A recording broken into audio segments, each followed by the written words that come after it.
Hey, what's up, guys? Welcome to Flex Friday for Week 12, where we give you guys our flex picks. We get some start-sit stuff from the audience. So if you're tuned in, feel free to comment at any point. We will get to you. As always, I'm here with Andy, the guy who kind of killing it on the defenses recently. And we're both trying our best to give you guys some deep plays at all of our positions. Hey, thanks for having me, man. Yeah, we'll see if that defensive streak can continue. If you're not playing it or playing the league without defenses, some of my picks haven't been hitting as well. We've had a couple okay weeks, but if you're playing a league with defenses, we've been on fire. So basically what Andy and I are going to do is we're each going to give you guys 3 flex players each, couple streamers for QB and tight end, and then we got defense and kicker as well. So we're going to get it kicked off today with Andy's first flex player. A dynasty darling from a couple off seasons ago. Love me some Andre Iosivas. So stoked he gets to sneak into the redraft show this year. Love it. The man out of the Ivy League, Mario's buddy. And, there's double big news out of Cincinnati this week. Obviously, Ja'Marr Chase suspended for using Jalen Ramsey as a spittoon and the possible return of Joe Burrow. But with Ja'Marr Chase being out, it is the largest target vacuum in football.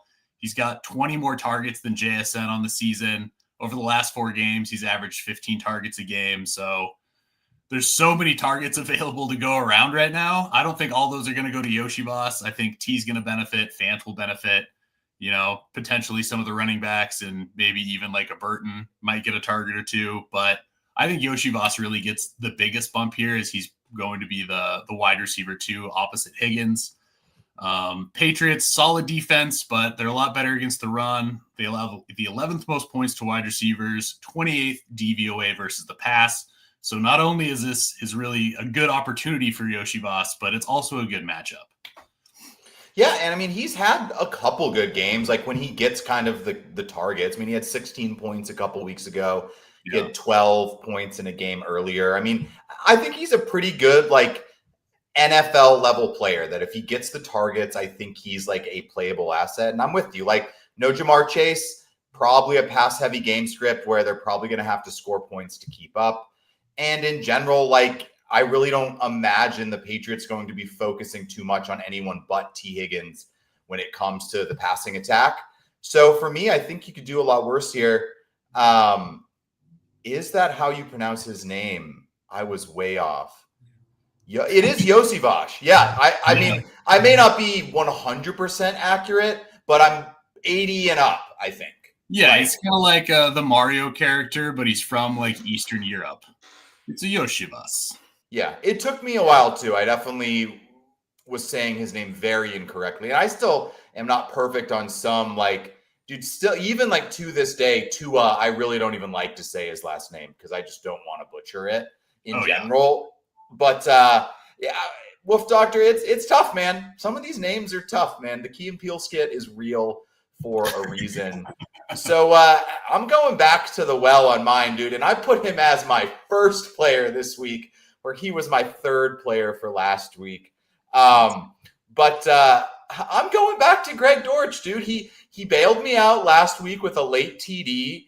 And Jacoby Brissett has just been putting up wild completion numbers because their team has been getting stomped so hard that it's just kind of nuts, to be honest. But Greg Dortch, as you can see last week, basically a 70% snap share. He dropped 18 points, give or take, in a league here. 6 catches, 6 targets. He's involved in the offense. Probably still no Marvin Harrison, obviously. And with the way this team's looking, I don't know if the Cardinals are going to turn it around and they may just get blown out again. And then Jacoby Brissett's going to need to throw the ball, 75 times? He set a record for the most completions in an NFL game last week. That's crazy. Which is, insane. And still no Harrison. So Dortch should continue to get that usage. The Jags have been really good against wide receiver 2s and 3s, at least DVOA wise. That doesn't mean that Greg Dortch can't score fantasy points. They've been allowing the 14th most points to wide receivers. And like you said, if it's anything like their last few game scripts have been, they're going to need to be throwing, and he's going to get his opportunities. So, you just look at, I'm going to type this in. if other people haven't been fully paying attention to this like streak of games that Jacoby Brissett is on, like look at this. No. This is ridiculous. 44, 36, 31, 44, and 57. Like, I don't even care who you are. The wide receiver 2 in that situation is going to get 6 targets. It's like the math is just in their favor. And in general, it's like he's still a deep play.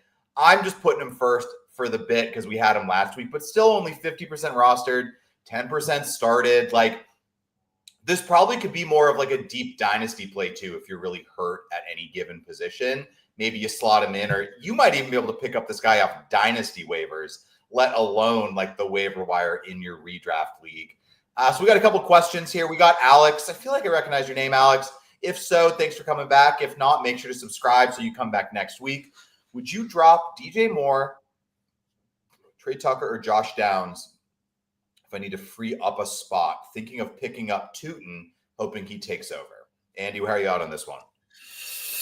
You know, I don't hate dropping one of those guys. It says also in his next comment, also have Alec Pierce as well. Yeah.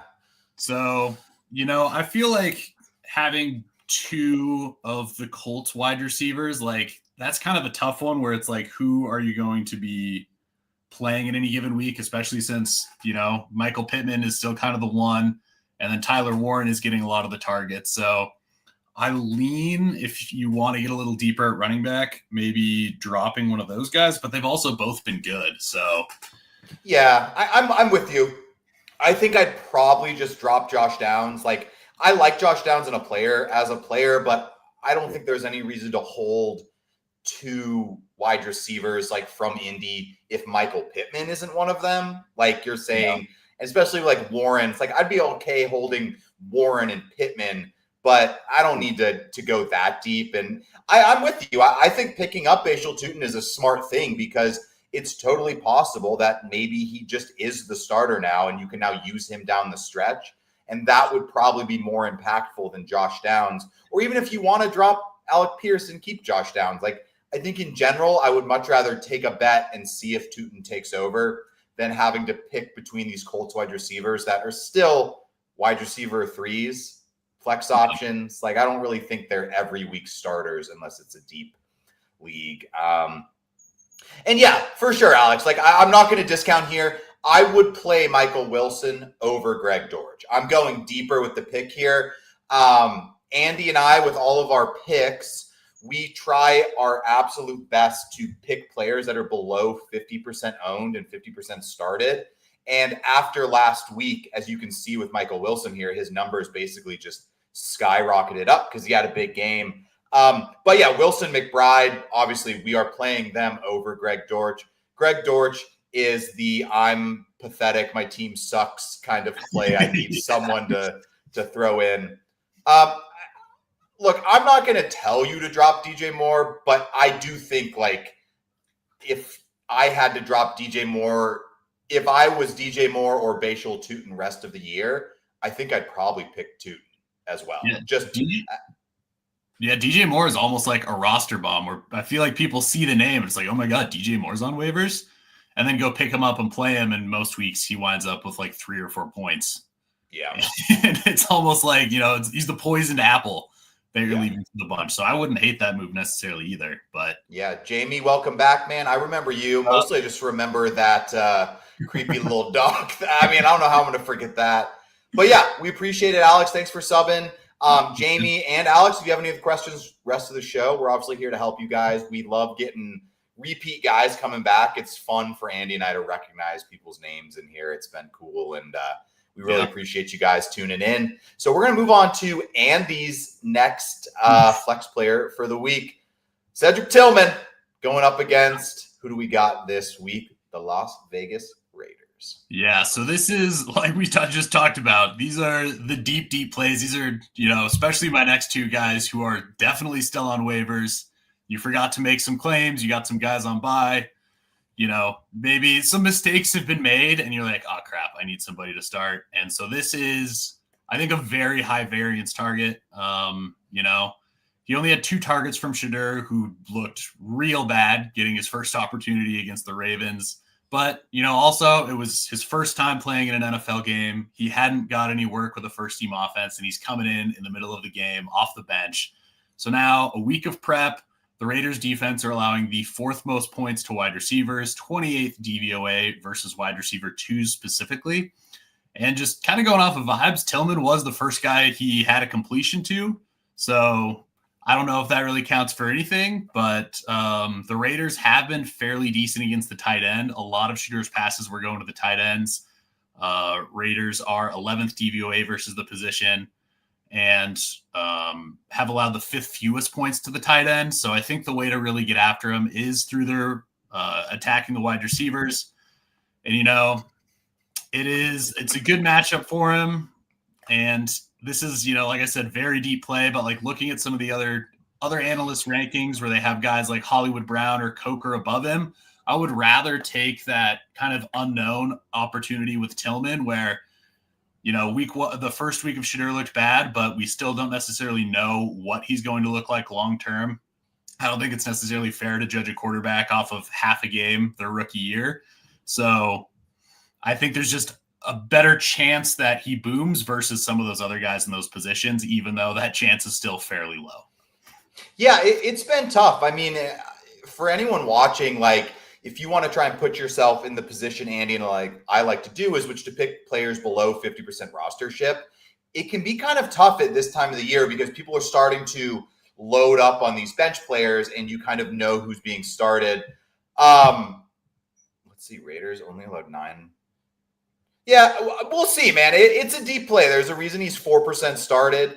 And when it comes down to it, like, I do think Shedeur should be better this week because I think he probably was like the worst thing possible last week. And even if he has like a sack fumble, then they get the ball back after the Raiders score and he's going to have to throw the ball. So this isn't a Start Shedeur Sanders podcast. It's a one of his wide receivers might go, and there's some pretty bad players to not play here. So Tillman is a deep guy. I don't hate throwing in my lineup.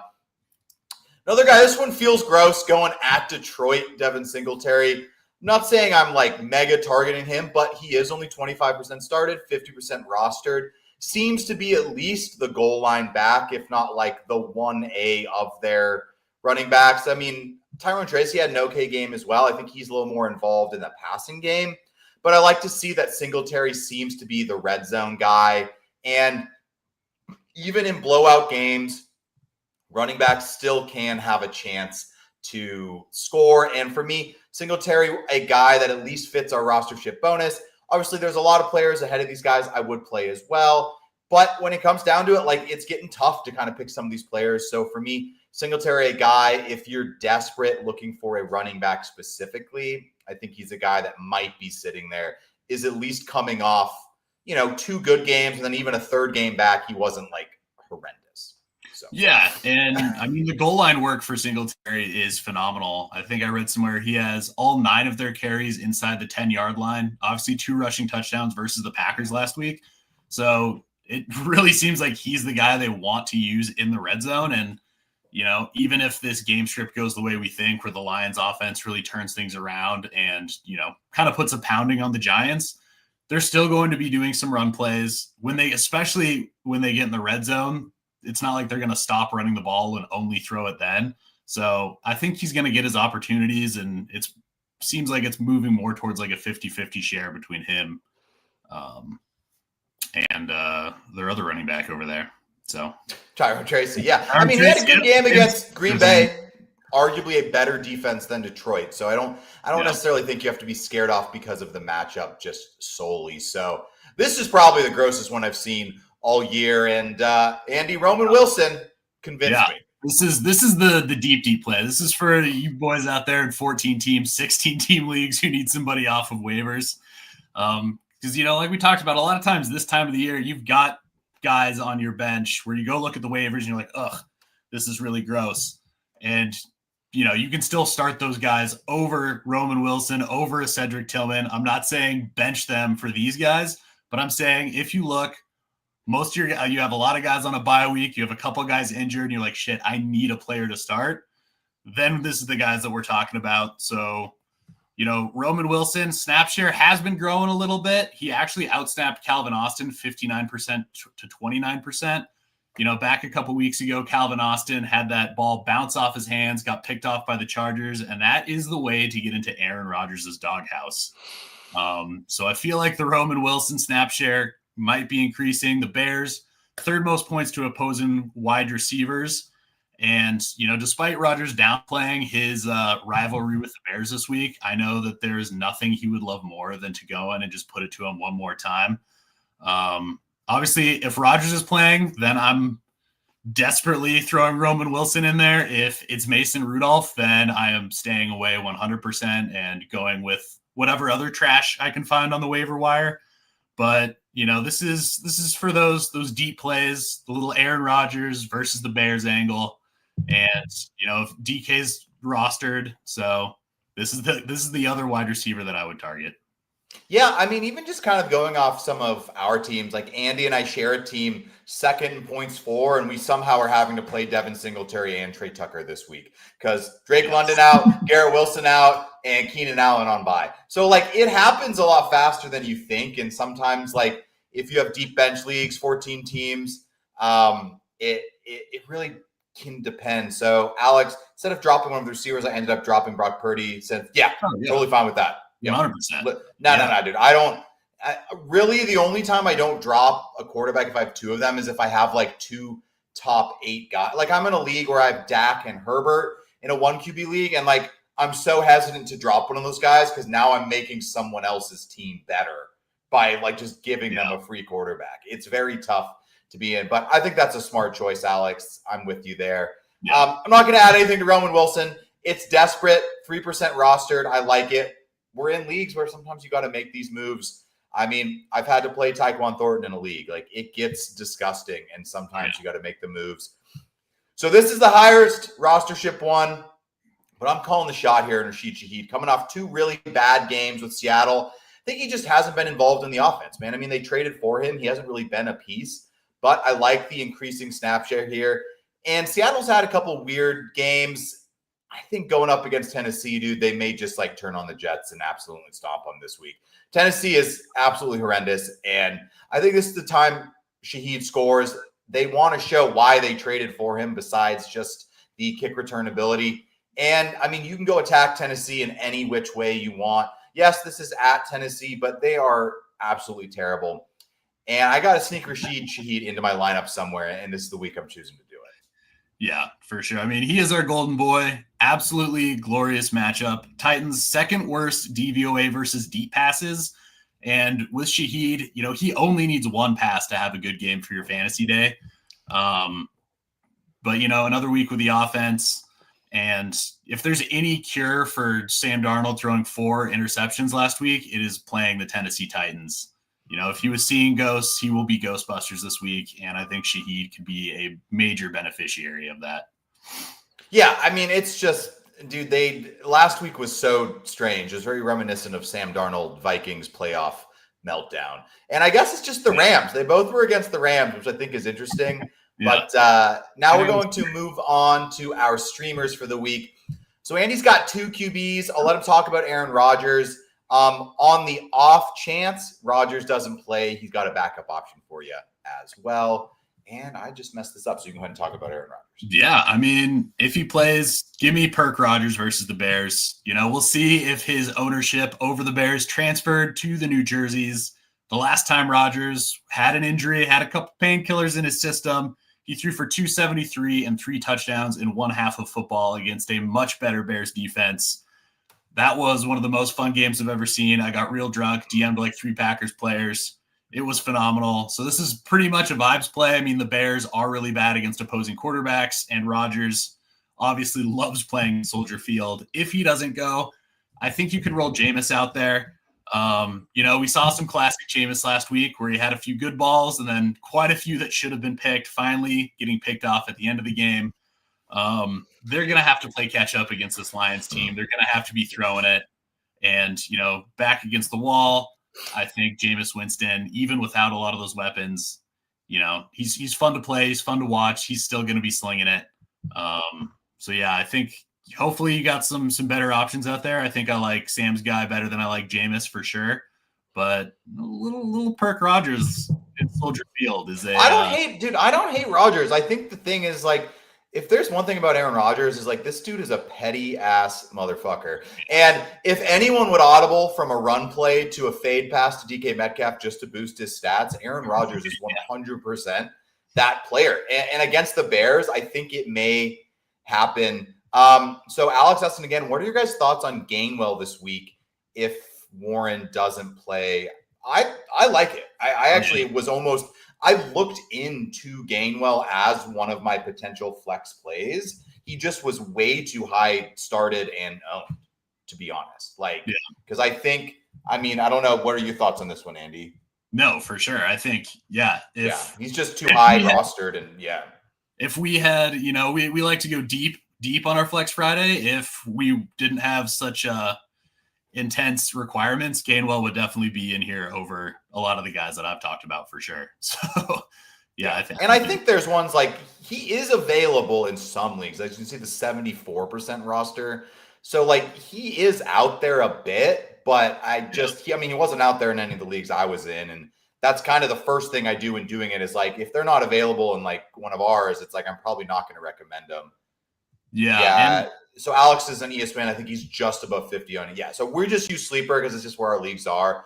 But even on ESPN, above 50% as well. So, I think it's a good start. Yeah. And I was going to say another thing to go check on too is Trey Benson is rostered in only 69% of Sleeper leagues. If he is available on your waivers, go pick him up. See if he plays this week. But I mean, moving forward, I think he's going to retake his role as the guy. And he's got, I think some pretty good matchups coming up as well. Maybe not, but but at least the Cardinals' backs have been decent, though. Like, I mean, between the two of them, and I'm with you. I think Benson's a guy you should definitely like consider looking into. So for my quarterback for this week, dude, I'm going with Bryce Young, and I think he's coming off like arguably his best game in a very, very long time, probably since the end of last season or the season before, where he kind of was a little hot. But yes, they had to pass a lot, but I think it could be kind of similar against San Francisco here in the Monday night matchup. And I'm just kind of going with the momentum here. I think Bryce Young's probably available, only 24% rostered, barely started. And I like that Tet McMillan seems to be just coming along, dude. Like last week, it was awesome to see him like finally kind of get targeted heavy. And even Xavier Legette, like making some plays. Like Jalen Coker's back, like Rico Dowdle, that offense like looks like a little more legitimate week by week. And the Panthers like aren't like the shit stain that they've been recently. I don't know. I mean, this is a team that is competing for a playoff spot at this point. And I would not be surprised if they manage to sneak into the playoffs as like the 7th seed this year. Their defense is playing good. And now that their offense seems like they're getting it going a little bit, they're going to be a much tougher team to play. San Francisco has allowed the 8th most points to opposing quarterbacks. Tet, obviously, huge game last week. I like keeping this momentum going and keeping Bryce Young out there. So we're going with, I love it, dude. If I could play their lineman at tight end, I would as well. But we're going with Brock Wright and he's flex tight end Penny Sewell and my boy Dan Skipper, the extra lineman they always put in there as well. But Andy, Brock Wright convinced us on this one. Obviously very deep, 14% rostered. So. Oh, yeah. This is deep. And, with Laporta being on IR, Brock Wright is the next man up. 83% snap share, 7 targets last week. But playing the Eagles, who only allow 3.3 points to tight ends.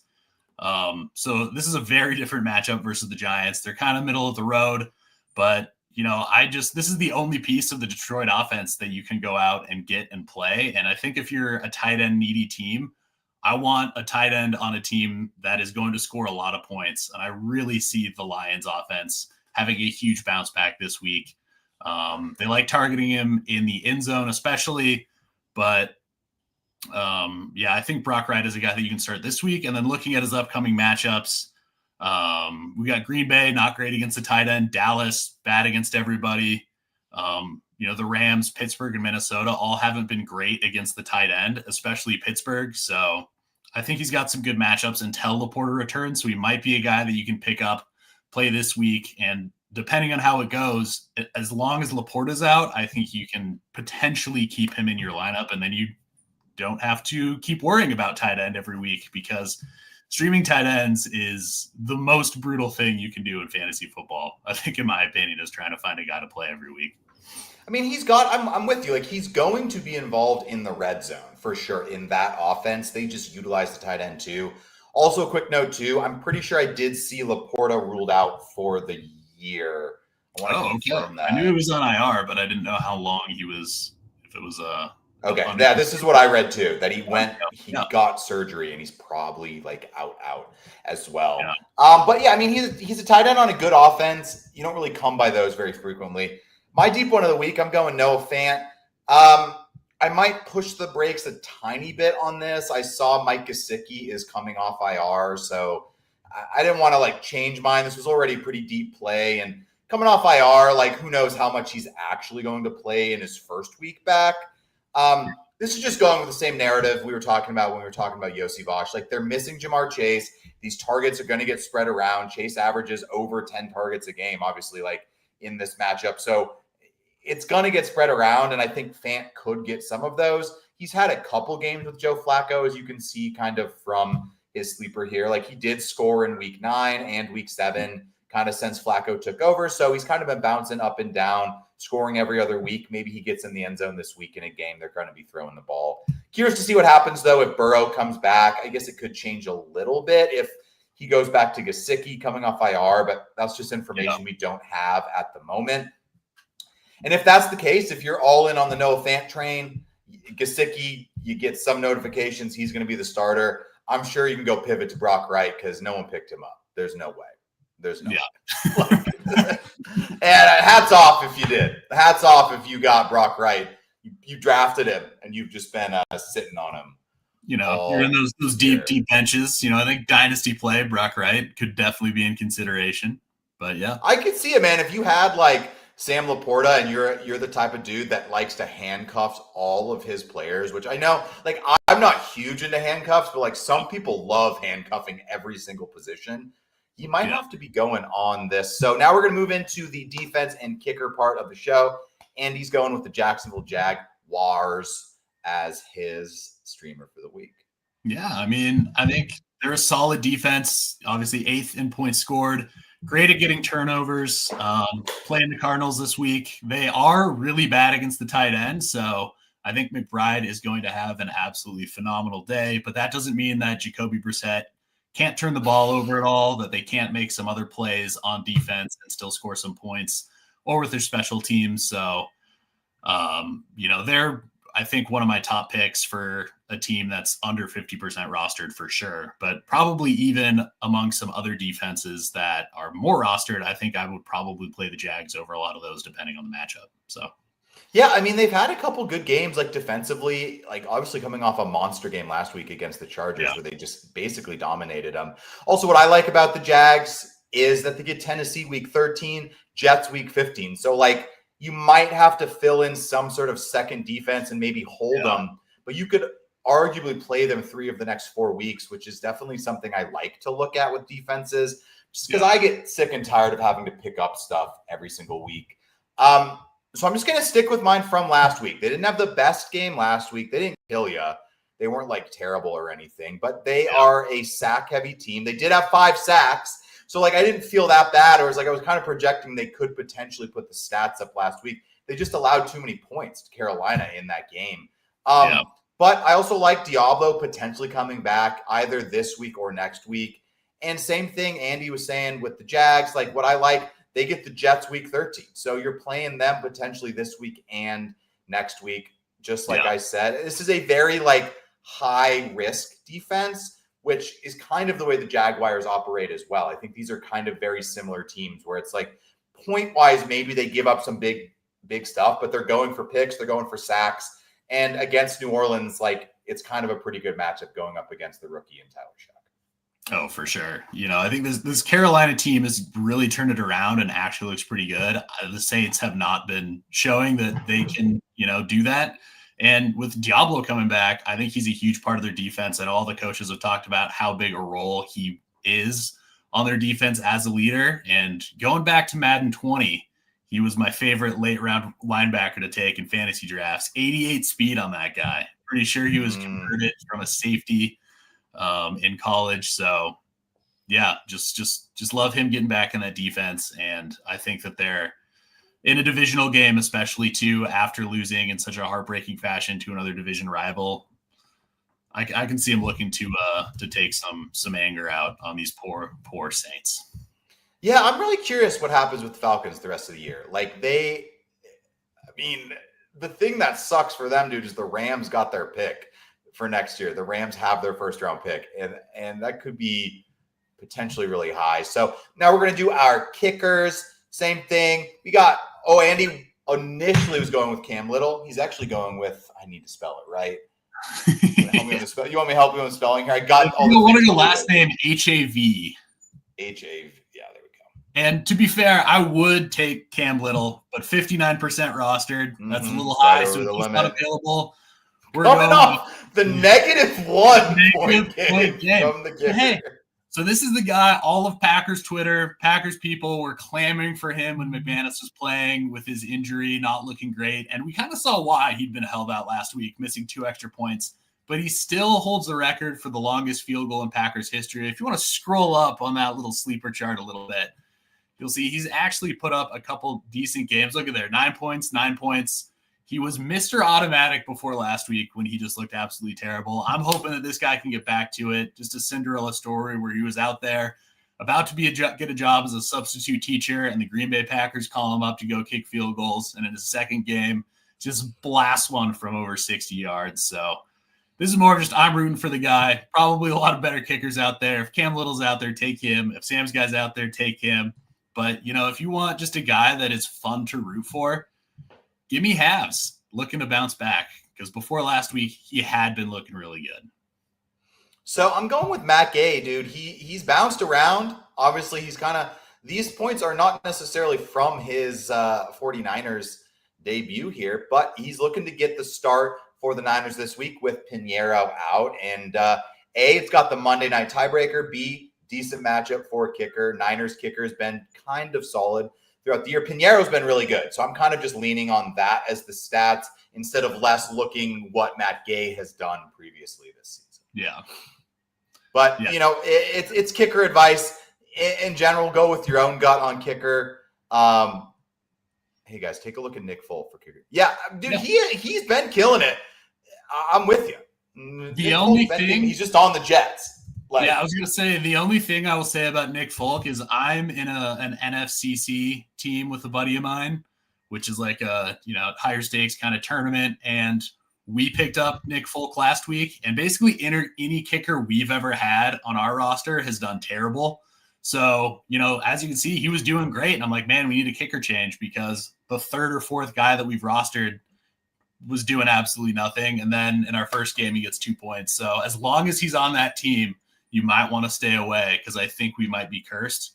And I'm playing him this week. So hopefully we can break the curse. And Nick Folk is he hasn't missed yet, has he?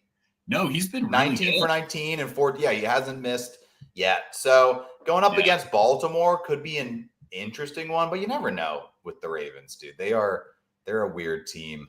So J-Dog commenting in. Appreciate you coming. Make sure to like and subscribe if you haven't. Need a wide receiver and a flex between Kamara, Pierce, Sean Tucker, Dubs, and Michael Wilson. Need a wide receiver and a flex. Okay, so 2. Okay. But one has to be a wide receiver. Gotcha.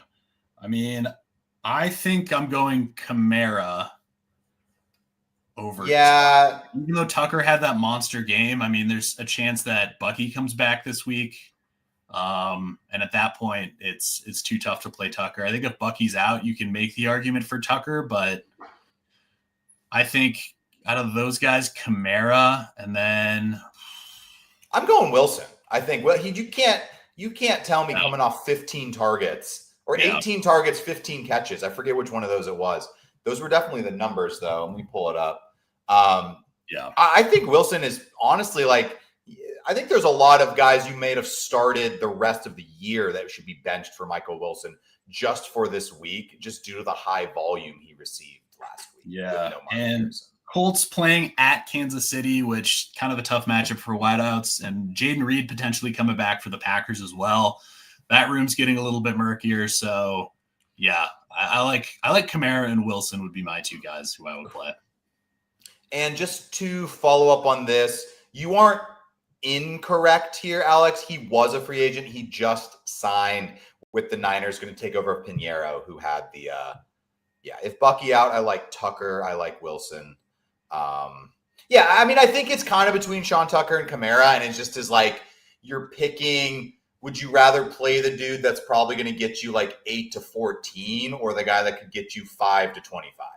And it's kind of just like one of those games where like Tucker is very exciting, but I don't think Rachaad White goes away. But also, like Tucker did have a monster game, and like sometimes players like to ride more of the hot hand in that situation, so it can kind of be hard to say. We play Dynasty all the time. I don't know if that was sarcasm, but we do. So if you have any Dynasty questions, feel free. Looks like we're kind of getting some more questions, so we're gonna switch over to just kind of answering questions. So if you guys do have any questions, keep them coming. We do see your comment. We're just working down the line here. So basically what we like to say is if you want us to answer, please just like the video and hit subscribe, and we are happy to get to you. So Nick, I'm sure you're going to have a follow-up question that has to do with Dynasty. We are there to help you with this when you send that. So Cash Money asking, should I start a banged up ETN with an easy matchup or go Sean Tucker in a bad matchup? No Bucky. And no need to apologize. We have some guys. We have a Dynasty Drip league, and I didn't know if this was like someone giving us crap from the league joining the chat. So no, we appreciate you, man. We love talking Dynasty here. So any Dynasty questions are 100% welcome and encouraged. So you started banged up ETN. I'm still gonna go ETN. Like I'm not. It's just with Sean Tucker, like it's been hard because even a couple of the weeks when Rachaad White was the lead guy, like he had some off weeks. It can just be kind of tough to like fully depend on a guy in so much of a split. But also with Tootin coming, like I don't hate it. But I'm going back to kind of why we like the Jags as a potential defensive play this week. So I just think potentially the game script could be in their favor if it goes for Arizona the way the last couple of weeks have gone. But I don't know where you're at on that, Andy. Yeah. That is kind of a tough one. I'd probably lean ETN, but I don't hate the Tucker play. I feel it's kind of one of those where, Tucker being such an explosive runner, if, you're projected to lose by a bunch, maybe start Tucker and hope that he, has a couple big breaks. And if it's close or you're projected to win, I think ETN might even be the slightly safer play. So I don't know.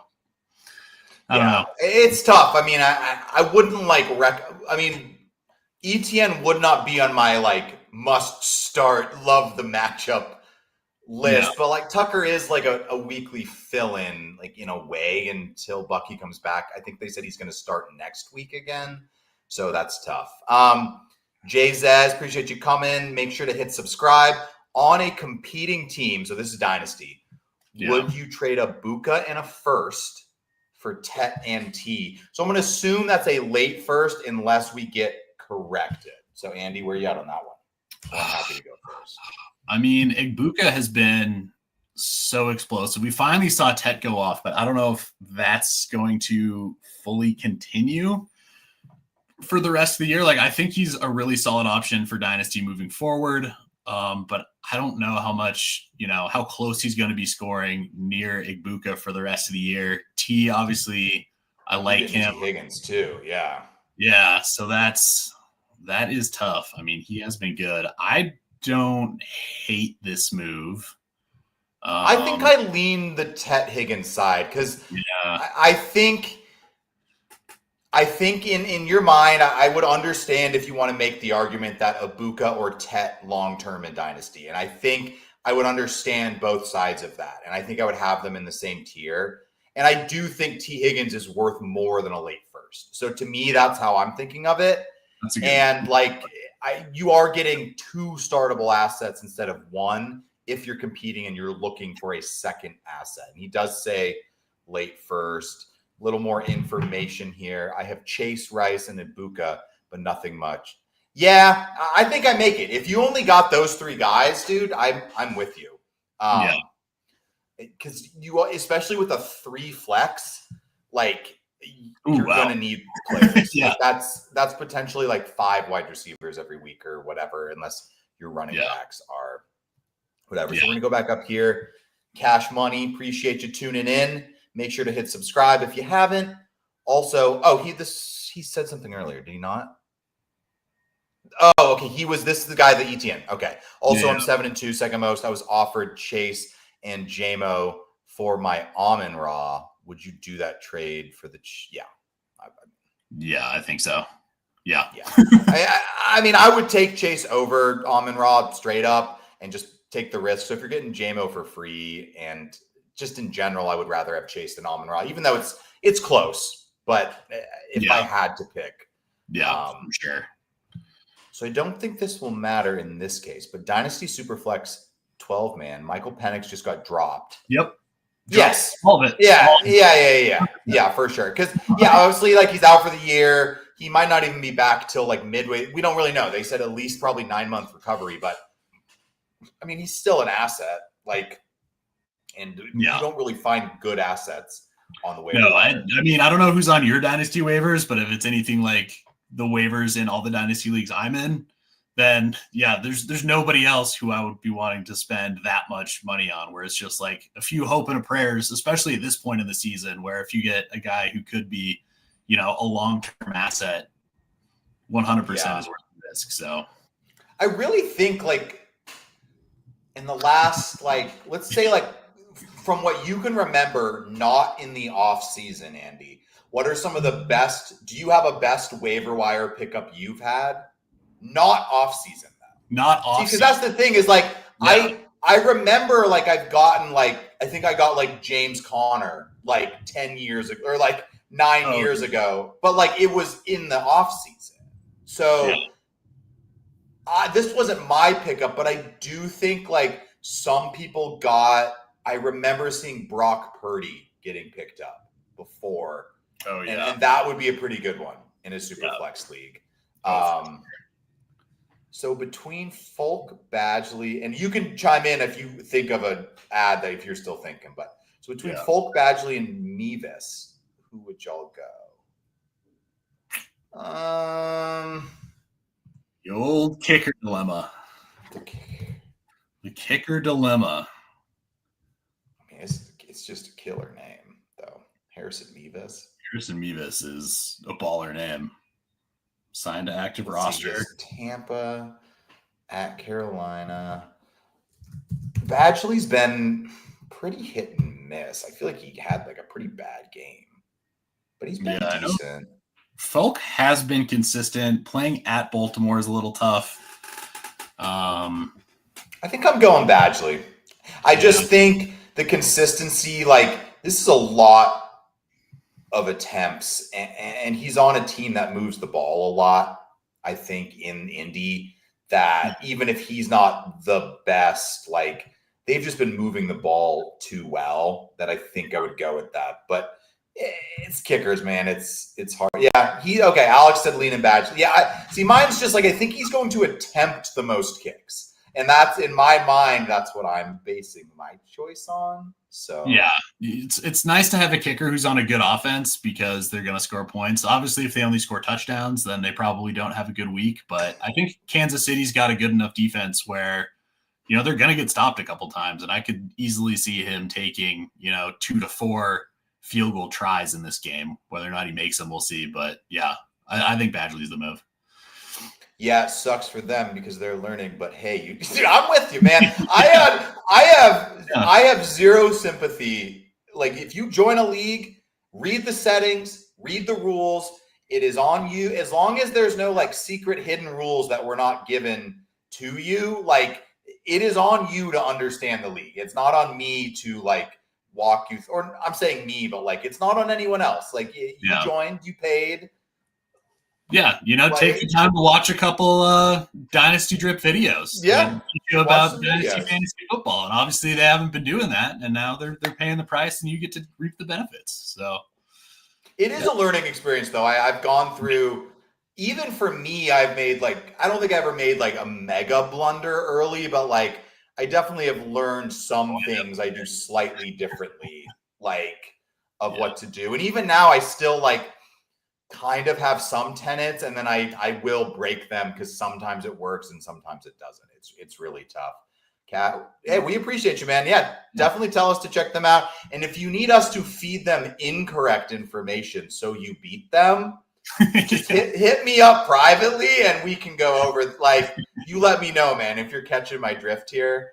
I appreciate it, Alex. We love Alex. A fan, dude. We're here every Friday. Definitely tune in.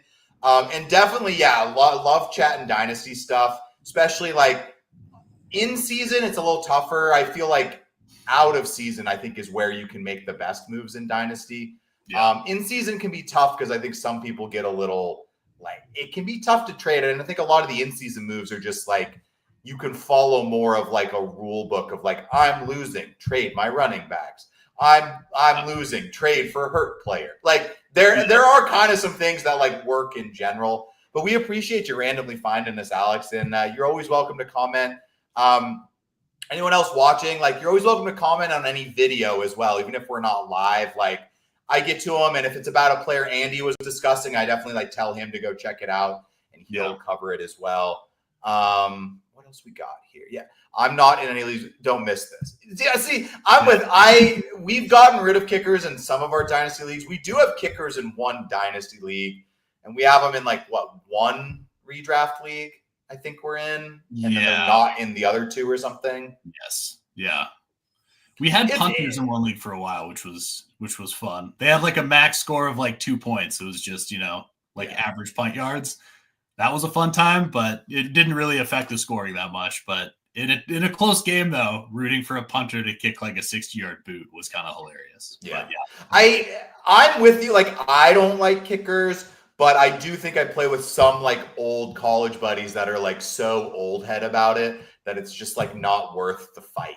I like, to me, it's like, if this is like one of your two leagues and you like kickers, like I'm not going to ruin your week, like in general, but like, I definitely like also like some rules like with kickers where like you minimize, or like even same with defenses. Like the one dynasty league we have defenses in, I have minimized points, so it's more about like sacks and fumbles, and I think that's a good compromise, or at least you're rooting for specific things. So Pedro, appreciate you joining in, man. Make sure to hit sub and like the video if you have.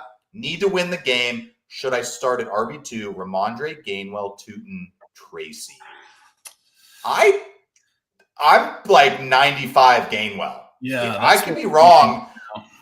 Like, I am not invested in Travis Etienne at all, but I know he's said to be banged up. Is that like a just banged up, gonna play banged up? Consecutive, limited. So yeah, still limited. I mean, here's for me. If no Warren, I'm going Gainwell for sure. If there's no ETN, then yeah, Tootin's a smash start as well. I think it seems like ETN's probably going to play and Warren might not play. And also, Gainwell's been pretty good even when Warren does play. So, like, I think these are the ones. And I wish I had an exact answer for you. I would definitely have a more specific answer like Sunday morning as we get more injury reports. It does, just looking now, Warren was at practice on Friday. He was limited on Thursday, so he might be on track to return. I mean, if you've got both these guys, for sure, if one of these guys is sitting, I would go there with whoever's actually starting. But if both Warren and ETN are going to play, I might lean Tootin. I like that matchup. I like him getting more of the goal line work. But obviously, if It's tough. if either one of those guys is out, either Warren or ETN, then I would definitely play their replacement for sure.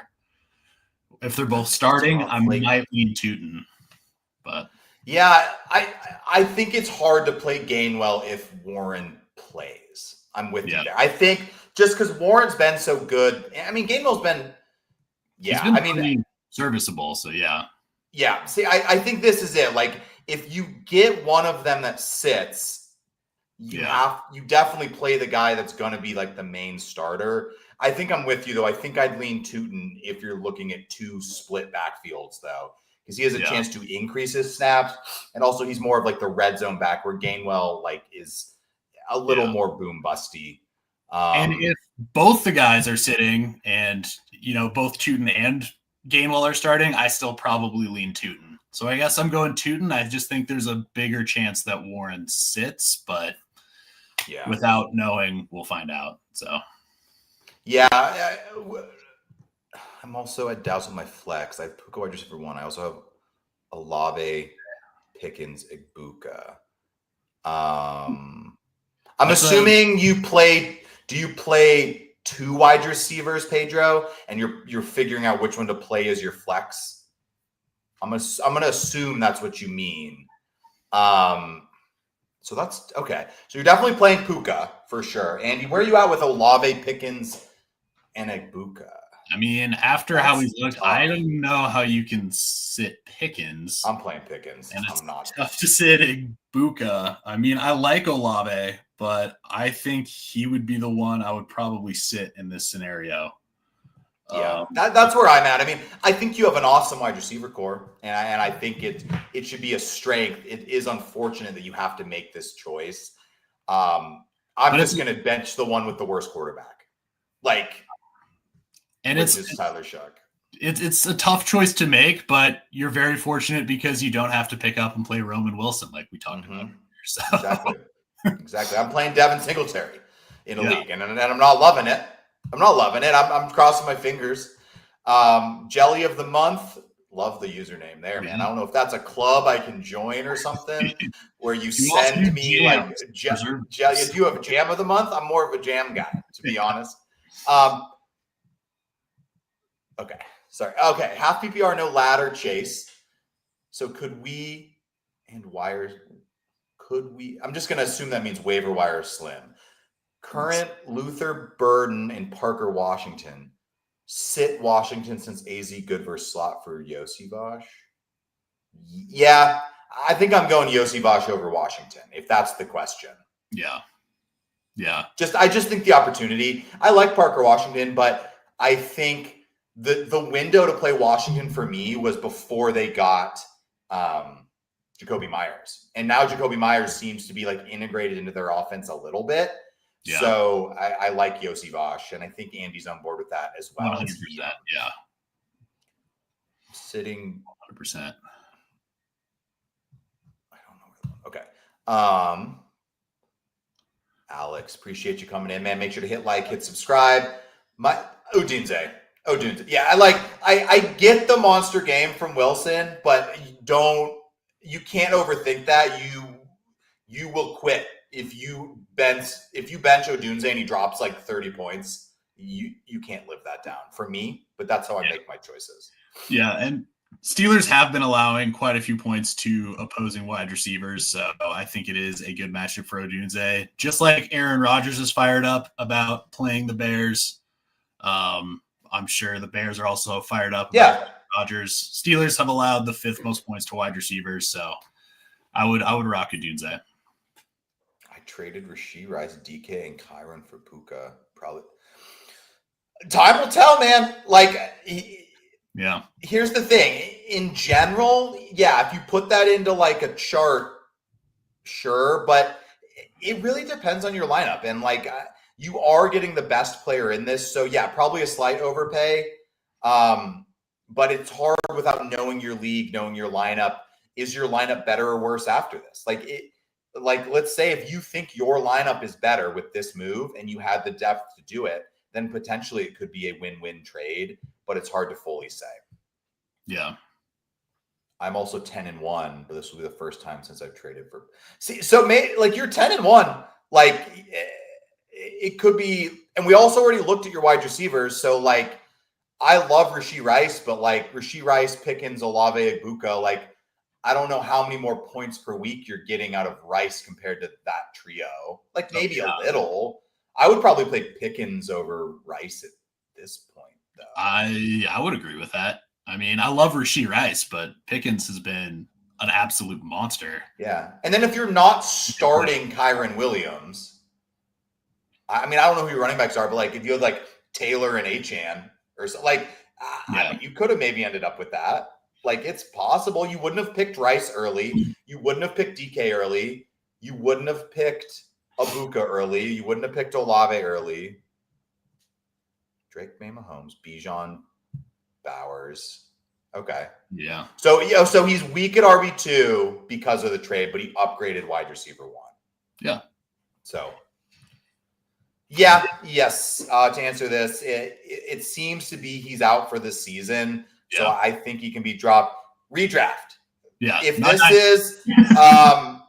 this is our boy, where I'm going to put the comment back up here, our boy Nicholas. I don't know if Nicholas is still here, but Nicholas been talking about his teammates dropping some crazy dudes, and here we go. So, for example, if Laporta gets dropped in your dynasty league, drop all the fab on him. But you can drop him in a redraft league.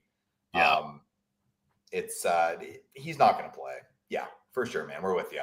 It's hard. It feels gross to drop your good players. So I'm with you. Like it can be difficult. Now, obviously, make sure to check if you have an IR spot. But it seems to be he's out for the season. They said he had like surgery on his back, and he was already on IR. So I don't think you're risking it with a back surgery. No, and I think if he does somehow come back to play, I would be pretty surprised if it's within the fantasy football season. It would probably be like the NFC Championship game if they make it to that, if he's even able to come back. So, yeah. So, appreciate you asking the question, man. Make sure to hit subscribe if you haven't. So we got one more thing. We're just going to go over our picks from last week. So you guys got like 5 minutes more if you have any more questions. If there's no more questions, we're going to move on. But if we keep getting questions, we will definitely keep answering stuff. So what we're going to do is we're going to share our picks from last week. I have to stop this screen share. Sorry, I got all this fancy stuff to do on the background here. Also, shout out to the turkey in the bottom. We were able to pop that in. What about DST? I have Lions, but I can pick up Pats or Browns. That's a question from Pedro. Where are you at on that one, Andy? I mean, this week, Lions playing the Giants. I love the Lions defense this week, but Browns have also been phenomenal. Are they playing the Raiders this week? The Pats are playing Cincinnati. Yeah, I probably wouldn't pick up the Pats, but yeah, I mean the Browns, Vegas, then San Fran, a little tougher, but Tennessee, and I mean they've put up some real good numbers. So I think I'd go Browns, Lions, Pats. Yeah, in that order this week. But then I guess the Lions are playing the Packers next week, and I don't necessarily love that matchup. And then Dallas and the Rams. Yeah. So I would go the Browns, but yeah, I think the Lions are very, very starting. I don't think Vegas is blowing them out, even if they beat them. Like, I don't really know. Gino's going to do something dumb. He always does. Yeah, for sure. Yeah, you're not playing them against the Niners for sure. I think it's like a 1 week to you know. Like if it's for this week, I'm going with that, and I think you can still play it. The Pats are fine. I mean, the Pats do have some decent matchups coming up. I think Falcons are good. You can kind of play it with the defenses. I'm not concerned. So just going after last week, not our best week of the year. We both had 2 here. Gino, Dortch hit. Andy, Tucker, and Watson, pretty big hits.